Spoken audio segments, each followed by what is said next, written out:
আচ্ছা, অনলাইনে pizza order করার পর যখন দেখেন ডেলিভারি বয় ম্যাপে আপনার বাড়ির সামনে দিয়ে ঠিক 3বার চক্কর কেটেও বাড়িটা খুঁজে পাচ্ছে না, তখন মেজাজটা কেমন লাগে? মনে হয় না যে ফোন দিয়ে বলি, ভাই মঙ্গল গ্রহে তো যাচ্ছিস না, আমার বাড়িতেই তো আসছিস? কিন্তু 1 মিনিট দাঁড়ান, কি হবে যদি জানতে পারেন আপনার ওই ডেলিভারি বয় আসলে একজন সুপার হিরো। তাও আবার যেমন তেমন সুপার হিরো না, সে নাকি একবার ছোটবেলায় ভুল করে ফেভিকলের 1 বোতল খেয়ে ফেলা মহান এক ব্যক্তি, যার ঘামও এখন সুপার গ্লু। তো আর দেরি কিসের, পপকর্ন নিয়ে বসে পড়ুন, কারণ আজ আমরা ডুব দিতে চলেছি চাইনিজ মাল্টিভার্স অফ ম্যাডনেস এর এমন এক দুনিয়ায়, যেখানে সুপার হিরোরা অ্যাভেঞ্জার্স এর মতো দুনিয়া না বাঁচিয়ে শহরের ম্যান হোলের ঢাকনা বাঁচায়, আর তাদের লিডার চোখে চোখ রেখে লোককে তার নাম ডেলিভারি ম্যান। আর বরাবরের মতো আপনাদের সাথে, তো আর দেরি না করে let's get this party started. গল্পের শুরুতেই আমাদের ক্যামেরা সোজা চলে যায় বেজিং শহরের এক ঝা চকচকে বিল্ডিং এর ছাদে। সেখানে 3জন পয়সাওয়ালা লোক দেশের অর্থনীতি নিয়ে চিন্তা না করে গভীর মনোযোগ দিয়ে জুয়া খেলছিল, আর তাদের মধ্যে থাকা এক ম্যাডামের হাতে এমনই বাজে তাস এসেছে যেটা দেখে তার মুখ শুকিয়ে একেবারে আমসত্ত্ব হয়ে গেছে। আর ঠিক তখনই তার ছোট্ট ছেলে আমাদের মিনি টনি স্টার্ক আয়রন ম্যানের এক সস্তা চাইনিজ কসপ্লে ড্রেস পরে এসে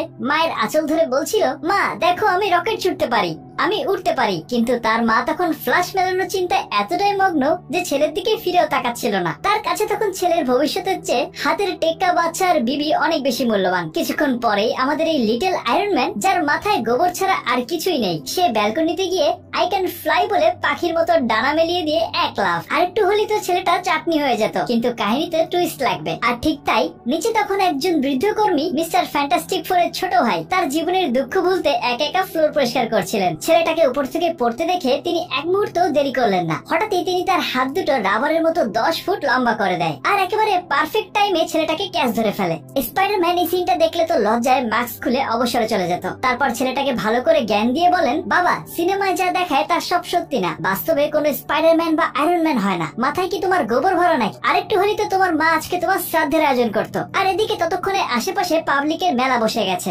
সবাই হা করে আঙ্কেলের রাবার ম্যানের অবতার দেখছে, যেন সার্কাসে নতুন খেলা শুরু হয়েছে। ভিড় দেখে বৃদ্ধ আঙ্কেল তার পকেট থেকে একটা China made men in black এর মেমোরি ইরেজার বের করে বলে, এসো এসো সবাই এদিকে তাকাও, তোমাদের সবার একটা গ্রুপ ফটো তুলি, স্মাইল প্লিজ। এই বলে ফট্টাস করে একটা ক্লিক মেরে সবার মাথার হার্ড ডিস্ক থেকে ঘটনাটা ফরম্যাট করে দেয়। আর ঠিক তখনই বাচ্চার মা সেখানে দৌড়ে আসে আর নিজের গাফিলতির জন্য সরি বলে কসম খায় যে সে আর কোনোদিন জুয়া খেলবে না। এরপর সিন কাট হয়ে চলে যায় একটা সাইড ওয়াক ক্যাফেতে, আর এখানে কাস্টমারের ভিড়ে একটা মশারও জায়গা নেই। ক্ষুধায় পাগল কাস্টমাররা কাবাব আসছে দেরি হয়, সবাই মিলে রাধুনির 14 গোষ্ঠী উদ্ধার করছে।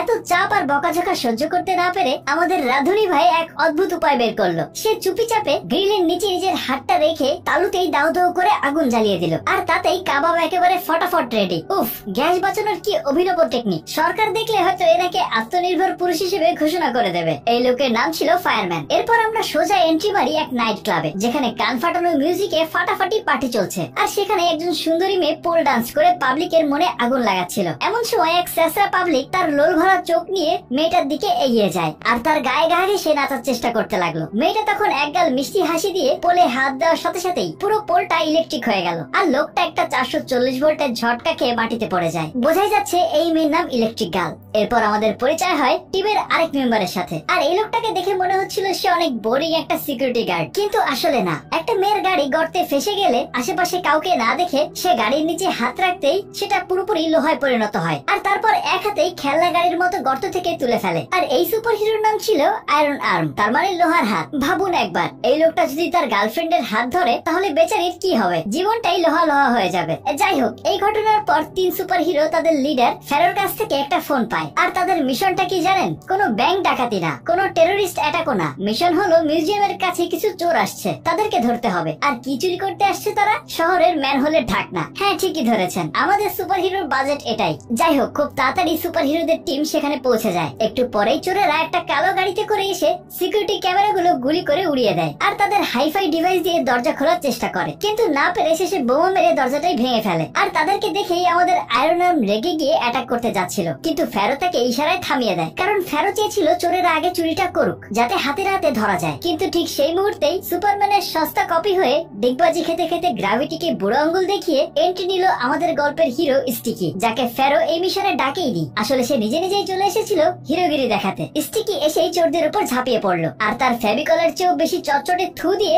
তাদেরকে দেওয়ালে আটকে দেয়। আর তখন বাকিরাও এসে তার সাথে যোগ দেয়। কয়েক মুহূর্তের মধ্যেই চোরদের অবস্থা একেবারে 12টা বাজিয়ে দেয় সবাই মিলে। আর তখন ফেরো খেয়াল করে একজন চোর তখনও বেঁচে আছে। ফেরো তার দিকে এমন ভাবে তাকালো যে তার চোখের পাওয়ার দিয়ে চোরটাকে হিপনোটাইজ করে ফেললো। আর তখন চোরের মনে হচ্ছিল ফেরো তার ছোটবেলায় মেলায় হারিয়ে যাওয়া বাবা। সে বাবা বাবা বলে ফেরোর পা জড়িয়ে ধরে আর তার কাছে বারবার মাপ চাইতে থাকলো। চোরটা তখন ফেরোকে বলে, আমরা আসলে এই ম্যানহোলের ঢাকনা চুরি করছিলাম, কারণ এই চাইনিজ ম্যানহোলের ঢাকনা এতটাই শক্ত যে নিউক্লিয়ার বোমা দিয়েও এর কিছুই হবে না। আর তাই একজন কোটিপতি চাইনিজ তাদেরকে টাকা দিয়েছিল এই ম্যানহোলের ঢাকনাগুলো চুরি করার জন্য, কারণ ওই লোকটা নাকি এই ঢাকনাগুলো দিয়ে একটা ট্যাঙ্ক তৈরি করতে চায়। এই কথাগুলো শুনে ফেরো তার ডিভাইস দিয়ে চোরের সব স্মৃতি মুছে দিল। স্টিকি তো ভাবছে এইবার বস তার পিঠ চাপড়াবে আর বলবে সাব্বাস বেটা, কিন্তু ফেরো উল্টো তাকে ঝাড়া শুরু করলো। যাই হোক, মিশন শেষ হলে ফেরো স্টিকিকে নিজের অফিসে ডেকে বাকিদের সাথে পরিচয় করিয়ে দেয়। আর ফেরো জানায় যে স্টিকি ছোটবেলায় ভুল করে এক বোতল ফেভিকল ম্যাঙ্গো জুস ভেবে ঘুট করে গিলে ফেলেছিল, যার সাইড ইফেক্ট হিসেবে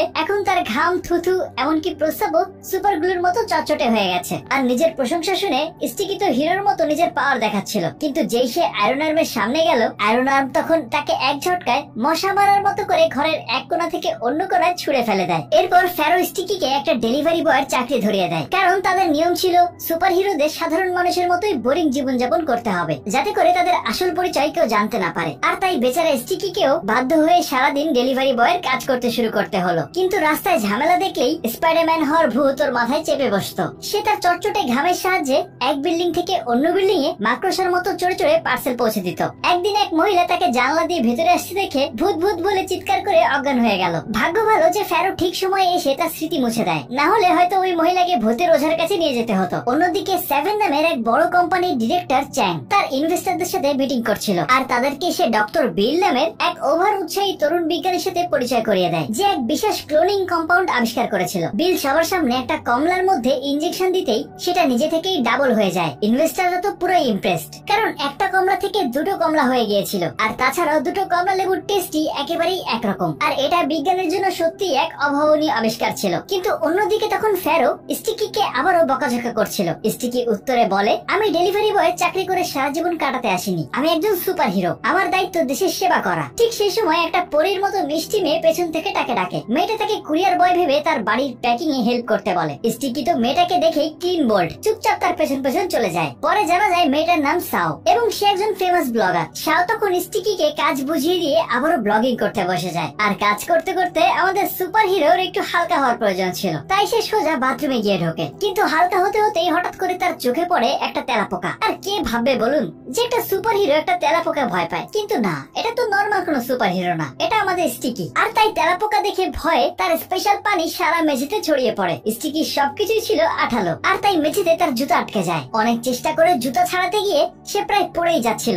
আর ঠিক তখনই সেখানে সাওয়ের শুকাতে দেওয়া অন্তর্বাস, মানে যেটা দেখছেন সেটাই আর কি, ওটা তার হাতে আটকে যায়। এদিকে সাও বাথরুমে আওয়াজ পেয়ে এসে দেখে ডেলিভারি বয় হাতে তার ওটা নিয়ে অদ্ভুত ভঙ্গিতে বসে আছে। আর এই পুরো সিনটা লাইভ স্ট্রিমে রেকর্ড হয়ে গিয়েছিল। আর এতে বেচারি সাও লজ্জায় শেষ। আর স্টিকি তখন সেখান থেকে কোনো মতে পালিয়ে বাঁচে। অন্যদিকে সেভেন কোম্পানির ল্যাবে বিল একটা ইঁদুরের উপরে ক্লোন বানানোর চেষ্টা করছিল, কিন্তু ইনজেকশন দিতেই ইঁদুরটা পটকার মতো ফেটে গেল। ঠিক সেই সময় চ্যাং সেখানে এসে বিলকে জীবজন্তুর উপর পরীক্ষা করতে দেখে ফেলে। আর তাই চ্যাং রেগে গিয়ে বলল যে জীবন্ত জীবজন্তুর উপর ক্লোনিং পরীক্ষা করা বেআইনি, আর এই খবর বাইরে গেলে তারা বড় বিপদে পড়ে যাবে। কিন্তু বিল তখন চ্যাংকে বোঝানোর চেষ্টা করে যে যদি সে জীবন্ত প্রাণীর ক্লোন তৈরি করতে পারে তাহলে সে পৃথিবীর সেরা বিজ্ঞানী হয়ে যাবে। বিলের বিশ্বাস ছিল যে সে এই টেকনিকের মাধ্যমে ভবিষ্যতে মানুষের অঙ্গ প্রত্যঙ্গ যেমন কিডনি, হার্ট, লিভার পুনরায় তৈরি করতে পারবে, যা দিয়ে সারা পৃথিবীর অনেক উপকার হবে। কিন্তু চ্যাং তার একটা কথাও শুনল না এবং এই ধরনের পরীক্ষা করতে নিষেধ করে দিল। বেচারা বিলের কাছে আর কোনো উপায় নেই, তাই সে তখনকার মতো থেমে যায়। এরপর আমরা দেখি স্টিকি ফেরোর কাছে গিয়ে বলছে তার শরীরে কোনো অদ্ভুত পরিবর্তন হচ্ছে, কারণ এর আগে সে তার চটচটে প্রস্রাবের কারণে কখনো আটকে যায়নি। তখন ফেরো তাকে একটা বিছানার সাথে বেঁধে দিয়ে বোঝালো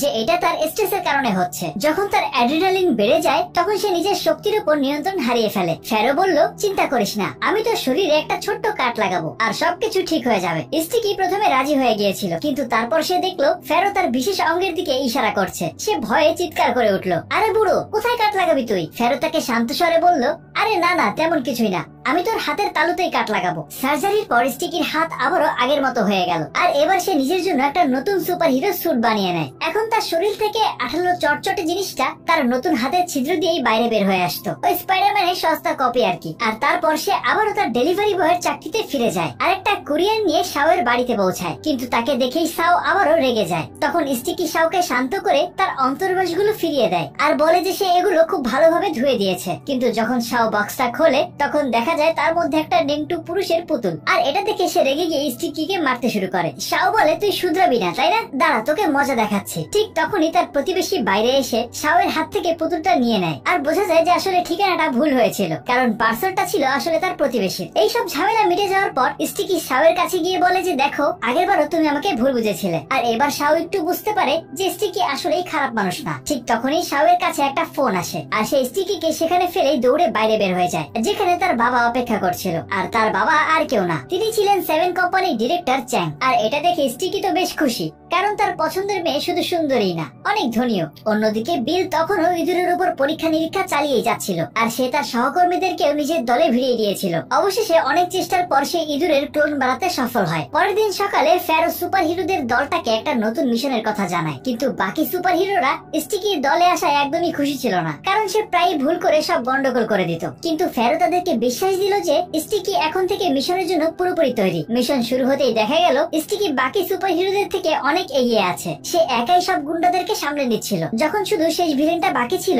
স্টিকি তার উপরে ঝাঁপিয়ে পড়তে যাবে, ঠিক তখনই সে দেখে শাও সেখান থেকে হেঁটে আসছে। সে তার লাইভ স্ট্রিম করছিল, আর হঠাৎ করেই এক গুন্ডা তার উপর হামলা করে বসে। তখন স্টিকি সবকিছু ছেড়ে শাওকে বাঁচাতে দৌড় দেয়। সে খুব সহজেই গুন্ডাটাকে তার চটচটে আঠা দিয়ে আটকে দেয়, কিন্তু শেষ মুহূর্তে গুন্ডাটা শাওকে বিল্ডিং থেকে ধাক্কা দিয়ে নিচে ফেলে দেয়। স্টিকি এক মুহূর্ত দেরি না করে তার পেছনেই ঝাঁপিয়ে পড়ে আর তাকে কোলে তুলে তার জীবন বাঁচিয়ে নেয়। এইসব দেখে শাও তো দারুণ ভাবে মুগ্ধ হয়ে গেল, আর সে সুপার হিরোর নাম জিজ্ঞেস করে। কিন্তু ঠিক সেই মুহূর্তে ফেরো সেখানে এসে তার সব স্মৃতি মুছে দেয়। আর তখন শাওয়ের মনে হচ্ছিল এখানে হয়তো কোনো সিনেমার শুটিং চলছে। যখন সে বাড়ি ফিরলো, তার বন্ধু তাকে ফোন করে জিজ্ঞেস করে তার সাথে কি হয়েছে। আসলে যখন এই সব কিছু ঘটছিল তখনও শাওয়ের লাইভ স্ট্রিম রেকর্ড হচ্ছিল। তার বন্ধু তাকে টিভি অন করতে বলে, আর যখন সে টিভিতে এই ফুটেজটা দেখতে পায় তখন তার সবকিছু মনে পড়ে যায়। এই নতুন সুপার হিরোর খবর সারা দুনিয়ায় আগুনের মতো ছড়িয়ে পড়ে, আর আমাদের স্টিকিও রাতারাতি বিখ্যাত হয়ে যায়। সমস্ত সেলিব্রিটিরা শুধু তারই কথা বলছিল, আর এখন তো তার প্রশংসায় গানও তৈরি হতে শুরু করে। এইসব দেখে ফেরো খুব রেগে গিয়েছিল, কিন্তু তখনই কমিশনার তাকে ফোন করে বলে যে যা হওয়ার হয়ে গেছে, এখন তোমাদেরকে স্টিকিকে একজন সেলিব্রিটি সুপার হিরো হিসেবে রাখ, যাতে সবার মনোযোগ তার দিকেই থাকে আর বাকি সুপার হিরোরা নিজেদের মতো কাজ করতে পারে। আর এবার ফেরো স্টিকিকে নিয়ে সেন্ট্রাল টেলিভিশনের প্রযোজকের কাছে আসে, আর সেখানে স্টিকি সবার সামনে নিজের ক্ষমতা দেখে একটু শো অফ করে। আর দেখতে দেখতে স্টিকি সেলিব্রিটি হয়ে যায়। সব নিউজ চ্যানেলে তার ইন্টারভিউ নিয়ে নানা রকম প্রশ্ন করতে লাগে। এরপর সে অনেক বিজ্ঞাপনও করে, এমনকি কেউ কেউ তাকে গানের অনুষ্ঠানের বিচারকও বানিয়ে দেয়। এই সময় সে অনেক প্রেস কনফারেন্সও করছিল, যাতে বাকি সুপার হিরোদের পরিচয় গোপন থাকে। আর ইন্টারভিউ দিতে দিতে এক পর্যায়ে সে দাবি করেই বসে, আজ পর্যন্ত মানুষদেরকে বিপদ থেকে বাঁচানোর যত চমৎকার ঘটনা ঘটেছে তার সবকিছুর পেছনে তারই হাত ছিল। আর আয়রন আর্ম যখন এই খবরটা দেখে সে রাগে লাল হয়ে যায়, কারণ এই গতকালকের আসা ছেলেটা তাদের সমস্ত পরিশ্রমের কৃতিত্ব একাই নিয়ে নিচ্ছিল। কিন্তু ধীরে ধীরে স্টিকির সমস্যাও বাড়তে শুরু করে, কারণ তার আসল পরিচয় সামনে আসায় সাধারণ মানুষের সাথে গুন্ডারাও তাকে চিনতে শুরু করেছিল। একবার তো এক লোক ইচ্ছা করে চুরি করার নাটক করে, আর যখন স্টিকি তাকে এসে ধরে তখন সব মানুষের মনোযোগ পেয়ে সে নিজের দোকানের বিজ্ঞাপন শুরু করে দেয়। এমনকি কিছু লোক নকল হামলার নাটকও সাজায়, যাতে করে স্টিকি তাদেরকে বাঁচাতে আসে আর তারা তার সাথে দেখা করতে পারে। একবার স্টিকি একটা কনফারেন্সে যাওয়ার আগে ফেরোর সাথে বসেছিল। সে ফেরোকে নালিশ করে যে সে বিখ্যাত হওয়ার পর থেকেই এসব গন্ডগোল হচ্ছে। আর ঠিক তখনই দেখা যায় শাও ভিড় ঠেলে স্টিকির দিকে দৌড়ে আসছে। সে তো স্টিকির প্রেমে পাগল হয়ে গিয়েছিল, এমনকি সিকিউরিটি গার্ডরাও তাকে আটকাতে পারছিল না। তখনই আমাদের আয়রন আর্ম সিকিউরিটি ইউনিফর্মে স্টিকির কাছে এসে তাকে বাজেভাবে মারতে শুরু করে, কারণ স্টিকি টিভিতে সব মিশনের কৃতিত্ব একাই নিয়ে নিয়েছিল। আর তাকে চুপ করানোর জন্য স্টিকি তার ঠোঁটে চটচটে আটা ফেলে দেয়। আর সেই মুহূর্তে সাও ঘরের দরজাটা খুলে ফেলে। তার ধাক্কা লেগে স্টিকির ঠোঁট আয়রন ম্যানের ঠোঁটের সাথে গিয়ে আটকে যায়। যখন সাও তাদের দুজনকে ঠোঁটে ঠোঁট লাগিয়ে দেখতে পায়, তখন তার মনে হয় স্টিকি হয়তো গে। আর এটা দেখে সে এত কষ্ট পায় যে সে কাঁদতে কাঁদতে সেখান থেকে দৌড়ে পালিয়ে যায়। কি একটা অবস্থা! সুপার হিরোর কপাল যদি এমন হয়, তাহলে হয়তো কেউই সুপার হিরো হতে চাইবে না। এই ঘটনার পর স্টিকি কোনোভাবে নিজেকে ছাড়িয়ে কুরিয়ার বয়ের বেশে সাওয়ের কাছে যায় আর তাকে বোঝানোর চেষ্টা করে। সে একটা গল্প বানায়। স্টিকি বলে সে সুপার হিরোকে খুব ভালোভাবে চেনে, আর সাও চাইলে সে তার সাথে তাকে দেখাও করে দিতে পারে। সে সাওকে বিশ্বাস করায় যে স্টিকি আসলে সমকামী না, তার নিশ্চয়ই কোনো ভুল বোঝাবুঝি হয়েছে। আর এই কথা শুনে সাও খুশিতে তাকে জড়িয়ে ধরে। অন্যদিকে 7 কোম্পানির অফিসে ডিরেক্টরের সহকারী আবর্জনার স্তূপ থেকে একটা টেস্ট টিউব খুঁজে পায়, আর সঙ্গে সঙ্গে সেই খবরটা চ্যাংকে দেয়। চ্যাং রেগে গিয়ে সোজা বিলের কাছে এসে পৌঁছায়। সে বিলের উপরে অনেক চিৎকার করতে থাকে আর তাকে চাকরি থেকে বের করে দেওয়ার হুমকি দেয়। কিন্তু বিল তো এবার আগে থেকেই সমস্ত স্টাফকে নিজের দলে ভিড়িয়ে নিয়েছিল। সে স্টাফদেরকে হুকুম দিয়ে ডিরেক্টর আর তার সহকারীকে বন্দী বানিয়ে ফেলে। বিল বলে যে এবার এই ক্লোনিং কম্পাউন্ড মানুষের উপরে পরীক্ষা করার সময় হয়ে গেছে। প্রথমেই সে সহকারীকে এই ড্রাগের একটা ইনজেকশন দেয়, কিন্তু কয়েক মিনিটের মধ্যেই একটা বিস্ফোরণে তার পুরো শরীরটাই ফেটে যায়। এটা দেখে বিল বুঝতে পারছিল নিশ্চয়ই কোথাও একটা ভুল হয়েছে, তাই সে পুরো পরীক্ষার ডেটা বিশ্লেষণ করতে চাচ্ছিল। কিন্তু চ্যাং ঠিক সেই মুহূর্তেই তার ফোন দিয়ে ডেটাবেস লক করে দেয়। তখন বিল নিজের গুন্ডাদেরকে হুকুম দেয় চ্যাং এর মেয়ে শাওকে ধরে আনতে। অন্যদিকে স্টিকি এক ছাদ থেকে আরেক ছাদে খুশিতে লাফাতে লাফাতে শাওর সাথে দেখা করতে যাচ্ছিল। ওদিকে শাও তখন তার সাথে দেখা করার জন্য অধীর আগ্রহে অপেক্ষা করছিল। যেই দরজার ঘন্টি বাজে, সে দৌড়ে গিয়ে দরজা খোলে, কিন্তু সেখানে স্টিকি না, ছিল বিলের গুন্ডারা। তারা জোর করে শাওকে তুলে নিয়ে আসে। কয়েক মিনিট পর স্টিকি সেখানে এসে পৌঁছালে দেখে ঘরের মধ্যে সব জিনিসপত্র ছড়িয়ে ছিটিয়ে আছে। আর এটা দেখে সে বুঝতে পারে নিশ্চয়ই খারাপ কিছু ঘটেছে। সে সঙ্গে সঙ্গে ফ্যারোকে খবর দেয়, আর ফ্যারো সব টিম মেম্বারদেরকে মিশনে যাওয়ার জন্য বলে দেয়। কিন্তু আয়রন ম্যান তখন স্টিকির উপরেই রেগেছিল। সে কোনো অবস্থাতে স্টিকি সাহায্য করতে চাচ্ছিল না, কিন্তু ফ্যারো তাকে যেমন তেমন করে রাজি করিয়ে পাঠিয়ে দেয়। এরপর ফ্যারো শাও এর ফোন ট্র্যাক করে আর স্টিকিকে বলে দেয় শাওকে কোথায় বন্দি করে রাখা হয়েছে। অন্যদিকে ল্যাবে বিল শাওকে ইনজেকশন দেওয়ার হুমকি দিচ্ছিল, যাতে চ্যাং তাকে পাসওয়ার্ডটা বলে দেয়। চ্যাং এর কাছে মেয়ের জীবন ছিল বেশি প্রিয়, তাই সে অনিচ্ছা সত্ত্বেও পাসওয়ার্ডটা বলেই দেয়। এবার বিল যা চেয়েছিল সেটা তো পেয়ে গিয়েছিল, কিন্তু তারপরেও সে শাওকে ইনজেকশন দেওয়ার জন্য এগিয়ে যায়। আর ঠিক সেই মুহূর্তেই ডিজুম করে দরজা ভেঙে হিরোর মতো এন্ট্রি নেয় স্টিকি। শুরু হয়ে গেল এক ধুমধুমার লড়াই, আর বাকি সুপার হিরোরাও এসে বিলের সমস্ত লোকদেরকে ধুমধাম মারতে শুরু করে। আর বিল তখন কোনো মতে সেখান থেকে পালিয়ে যায়, কিন্তু রাস্তায় আয়রন তাকে ধরে ফেলে আর আচ্ছা মতো পেটাতে শুরু করে। কিন্তু সুযোগ বুঝে বিল তাকে সেই ক্লোনিং কম্পাউন্ডের ইনজেকশনটা দিয়ে দেয়। আর এই ইনজেকশনের প্রভাব সুপার হিরোদের উপরে একেবারেই অন্যভাবে পড়লো। ইনজেকশন পড়তেই আমাদের সিকিউরিটি গার্ড ভাই পুরো হাল্ক মুডে চলে গেল। না না, হাল্ক না, আয়রন ম্যানের সস্তা চাইনিজ ভার্সন,